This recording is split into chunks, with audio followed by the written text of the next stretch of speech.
पाते खालको छ के पाते है ननीलाई म लगिदिन्छु गाइस यहाँनिर चाहिँ हामीले पानी दिएर टकसँगले भैँसीहरूलाई यहाँ घाँस हालिदिइसक्यौँ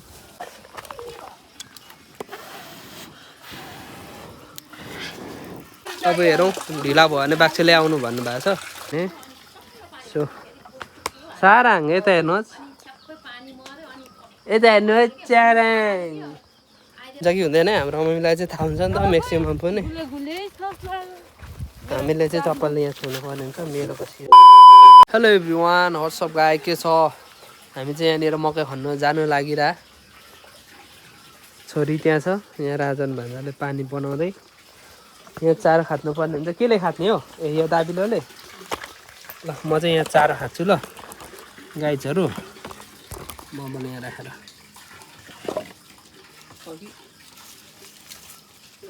खाँदै बेला भएको छैन त्यहाँ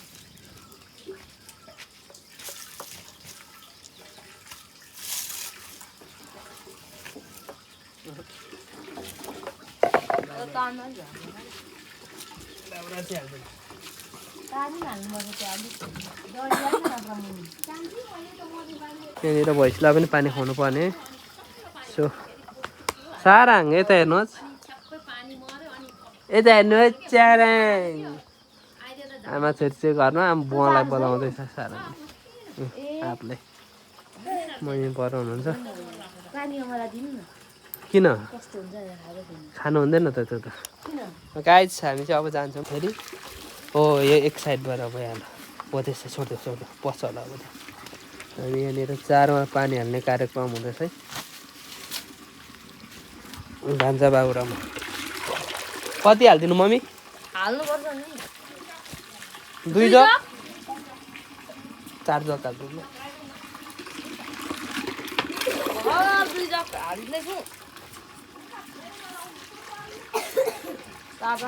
हुन्छ ल 3 जग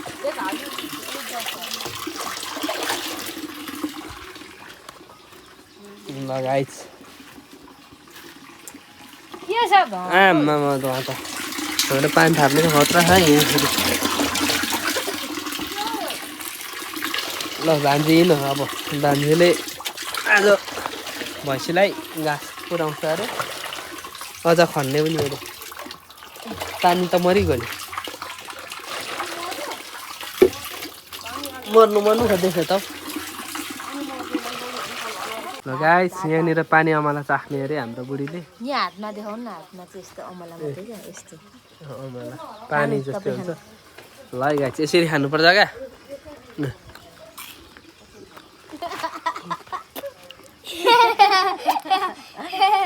अमिलो तितो के हो आफै दियो त किन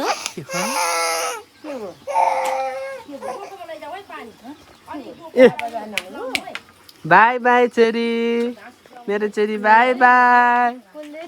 पङ पङ पङ पङ नानी किन रोयो गाइस अब चाहिँ हामी लाग्नुपर्ने हुन्छ है यहाँनिर म आएको फुक्दै थिएँ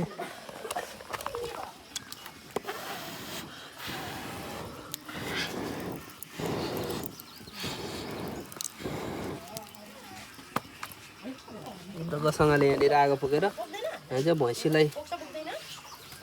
पानी पनि खुवाउँदै मकै धोर्नु जानुपर्ने हामीले चाहिँ मकै धोर्नुपर्छ ओडामा काम थियो ओडामा काम पनि नहुने रहेछ किनकि यहाँनिर एकजना सचिवले दुईवटा वडा हेर्दो रहेछ सो यहाँ चाहिँ आज सोमबार हो होइन आइतबार त बिदा भइगयो आज सोमबार पनि काम नहुने रहेछ क्या सोमबार मङ्गलबार बुधबारसम्म यहाँ चाहिँ बिहिबार र शुक्रबार मात्र हुन्छ अरे हाम्रो चाहिँ खोटाङको केपिलासगढी गाउँपालिका वडा नम्बर 5 है सो हाम्रोमा चाहिँ काम नहुने रहेछ सो अब हेरौँ ढिला भयो भने बाक्सले आउनु भन्नुभएको छ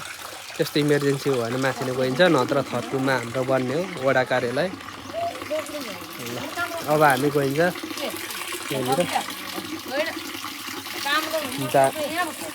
पानी खुवाउनु खोइ केमा एकजनाले त काट्नै बोक्दा पनि भइहाल्यो नि हामीलाई यहाँनिर पानी हाल्नु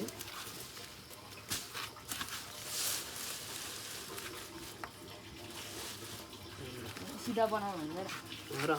यता र उता जान्छ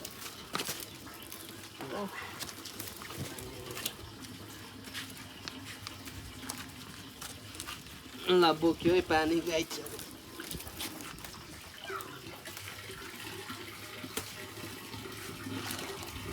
अब लाग्यो हामी चाहिँ मेलातिर ल भान्जा ल ल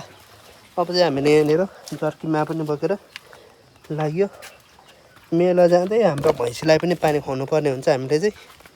लास्टै अप्ठ्यारो बानी हराएछ ल गाइज अहिले चाहिँ हामी यहाँनिर भैँसीको थलाइसक्यौँ गोरु चाहिँ पापाले चढाउनु हुने अरे अनि यहाँनिर हामी चाहिँ भैँसीलाई पानी दिँदै भान्जाले यो गाग्री गरेर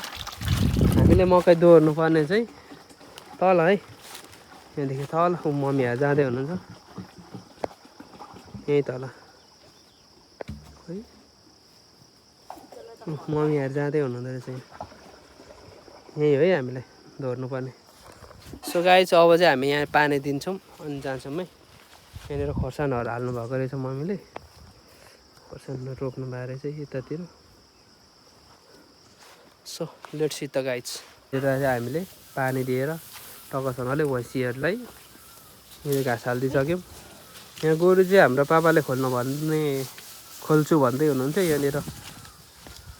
खोइ कोदाली कहाँ छ भान्जा अब चाहिँ हामी मकै गोड्नु भन्दा पनि हाम्रोतिर चाहिँ धोर्ने बेला भइसकेको छ है अब हामी मकै धोर्नु जानुपर्ने हुन्छ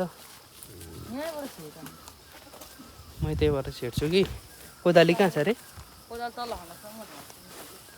उता परको नि लाउनु पर्ने होला नि त ल म परको लाएर आउँछु यति यताबाट जाउँ त ल गाई चाहिँ अब हामी जान्छौँ है हाम्रोतिर चाहिँ पराले यसरी लाग्छ यसलाई चाहिँ हामीले पहिला कुन्यौँ भन्थ्यौँ आजभोलि यहाँ कमै मात्र यस्तो बनाइन्छ अनि माछ पनि भन्छ क्या माछ हो कि के हो यस्तो अप्ठ्यारोमा है हाम्रोतिर त सिस्नु यतै भरि सिस्ने खाना भयो आउनु गाइजहरू हाम्रो चाहिँ फेरि यसलाई टाङ्गालो कि के भन्छ है हाम्रोतिर यो चाहिँ गोरुहरू नछेडोस् भनेर है बनाएको घाम लागिरहेछ हाम्रोतिर अब हामीले मकै गर्नु पर्ने भनेको तल डाँडामा ठक्कसँग त्यो डाँडामा सो अब हामी जान्छौँ अनि टक्क वहीँनिर मकै गोडेको देखाउँछौँ अनि घरमा चाहिँ वहाँनिर मेरो वाइफ र छोरी अनि पापा पनि एकछिन गोठाला जानुहुन्छ वाइफ र छोरी मात्र हो होइन हिजो बेलुका मात्र आइपुग्यो क्या हामी पनि हाम्रो गाउँ चाहिँ यहाँनिर छ ल गाइज अब हामी मकै धोरेको देखाउँछौँ एकैचोटि तपाईँहरूलाई हाम्रो चाहिँ मकै बारी यस्तो छ है गाइजहरू होइन टक्कसँगले यसरी अनि यो चाहिँ हाम्रो घरबारीको काप्राको फेरि मल भएकोमा छैन भान्जा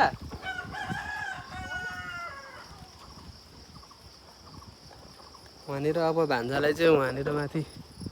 के अरे कोदाली लिएर आउनु भनेको भेटेकै छैन अरे ल गाइज गाउँमा चाहिँ गमसँगले यहाँनिर पुरा घाम लागिरहेछ अहिले चाहिँ म राइट नाउ यहाँनिर काप्राको खेत भन्छ है हाम्रो यहाँनिर चाहिँ बाटो अप्ठ्यारो है हाम्रो यो तपाईँले देख्न सक्नुहुन्छ यहाँ पछाडिको बाटो चाहिँ लास्ट अप्ठ्यारो घाम पनि डह्रो लागिरहेछ है यहाँनिर तर यहाँ त बाँझो छ यार बिचमा खेत यो खेत चाहिँ पुरा बाँझो नै रहेछ अब हामी टक्क तल मकै गोडेकै धोरेकै देखाउँछौँ है कताबाट जाने भान्जा यताबाटै ल हिँड्नुसँगै मकै धोर्ने कार्यक्रम घाँसहरू चिलाउनेको त खान्छ होला नि पुसे ल यहाँ पुसेले च्याउ पाउनु भएछ च्याउ खानुहुन्छ कि हुँदैन है त्यतिले देखाउ न त्यति छ न पाते खालको छ कि पाते है ननीलाई म लगिदिन्छु ल सुँगुर त खाने खालकै जस्तो छ नि गाइस यहाँनिर एउटा च्याउ पाएछ है पर अनि छ हाल्नु अरे हो भने? सिलाउनेको मलाई बोलाउनु ल बोलाउनु ल ल हामी त अनि यो खानुहुन्छ कि हुँदैन भनेर बस्ने और न म सोधेर आउँछु ल हामी यहाँ तर किले बोक्नु हो अँ, एउटा अँ। बस्ने अर्नु च्याउ पाउनु भएको रहेछ च्याउ चाहिँ खानुहुन्छ कि हुँदैन हाम्रो मम्मीलाई चाहिँ थाहा हुन्छ नि त म्याक्सिमम् पनि गुले गुले हामीले चाहिँ चप्पल यहाँ छुनु पर्ने हुन्छ मेलोको सिरानमा गाइज हामी मेलो पनि आइपुग्यो यहीँनिर च्याउ पाउनु भएको रहेछ च्याउ खानुहुन्छ हुन्छ तर अलिक छिपेको रहेछ हौ छिकिन्छ जाते यस्तै पकाउँदा चाहिँ कमाउन ल गाइज खानुहुन्छ अरे यति छ अरे आधी अँ। यहाँ पलस्टिक चिन्ता गर्नु खाने गरे एकदम यहाँनिर हाम्रो भान्जीले चाहिँ घाँस काटै भान्जा चाहिँ च्याउ ल्याउनु है च्याउ पाउँछ खानुहुन्छ अरे सो अब चाहिँ हामी यहाँनिर मेलो पनि थाल्छौँ अहिले चाहिँ हामी यहाँ ट्याक्कै विजय खर्क भन्छौँ है यहाँ तल चाहिँ हेर्नु त खुसीले तल्लो खण्ड यो चाहिँ जमुन है यो जमुन है पलस्टिक पनि छैन जमुनै पारी देख्न सक्नुहुन्छ यहाँ छ झोला मेरो तर सानो छ हुन्छ हो यो झोला पनि भान्जा यो झोला लाने सानो झोला हुन्छ होस् मैले ल यहाँनिर माथि होइन पापालाई यहाँनिर गोरु बाँध्नु अरे भन्नु आएको थिएँ ठ्याक्कै पानी पऱ्यो क्या हामीले चाहिँ अनि मकै धोर्दै थियौँ तल हेर्नु त गाइस पानी पर्नु थालिहाल्यो क्या पाहाडमा चाहिँ वर्षाकै सिजन जस्तो छ यहाँनिर घाँसहरू ल्याउनु छ यो चाहिँ मम्मीहरूले अब काम नगर्नु भन्नु गएको खासमा मकै चाहिँ हामीले गोडिसकेको थियौँ है धेरै जस्तो चाहिँ आम्मामा पानी पर्नु थालिगयो नि डेन्जर ए ल गाइस मकै चाहिँ हामीले यत्रो खन्यो है उतापट्टि पनि खन्यो अनि फेरि पानी पऱ्यो क्या अझै खनिन्थ्यो पानी परिगयो अनि म चाहिँ घर गएको थिएँ क्या खाजा ल्याउनलाई अनि पानी परिगयो अनि म त अब एकैचोटि अब आज नखनाउँ भोलि खनाउँ भन्नु लागेको टक्कसँगले यत्रो खनियो आज अघि त टन्टली घाम लागिरहेको थियो क्या मम्मीहरू चाहिँ माथि घाँस लगेर जानु भइसक्यो आज साब्रुमा चण्डी नाच थियो चण्डी नाच पनि बिहालै भयो जस्तो छ लगाइज मैले चाहिँ यहाँ घाँसको भारी बोक्नु पर्ने हुन्छ है आम्बो यहाँ छ यो बोकेर लान्छु ल आजको भ्लग यस्तै भयो होला है म घर गएपछि देखाउँछु ल बाँकी भिडियो मेरो पारा चाहिँ यस्तो छ है त्यहाँदेखि घाँससँगै छाता अब यस्तो मकैबारीमा हिँड्नु परेछ फेरि माथि पुग्नुपर्ने छ हौ गन्तव्य गाह्रो छ यहाँनिर घाँस लिएर लाग्यो मकै गोड्नु आएको पानी परेर खत्तम भयो च्याउ पनि लिएको छ है खाने हुने नै होइन मम्मी त्यो च्याउ खान्छ त न ए मान्दल पुगेर पनि आइसकेको रे खुसी पानी परेको बेला जुत्ता र छाता नयाँ लिएर भर्खर गएको मान्छे यहाँनिर च्याउ छ राजुङ सरको फेरि यसलाई मातेर फेरि सुतेको भइयो भने गाह्रो छ यता चाहिँ नखाने भन्दै हुनुहुन्छ फेरि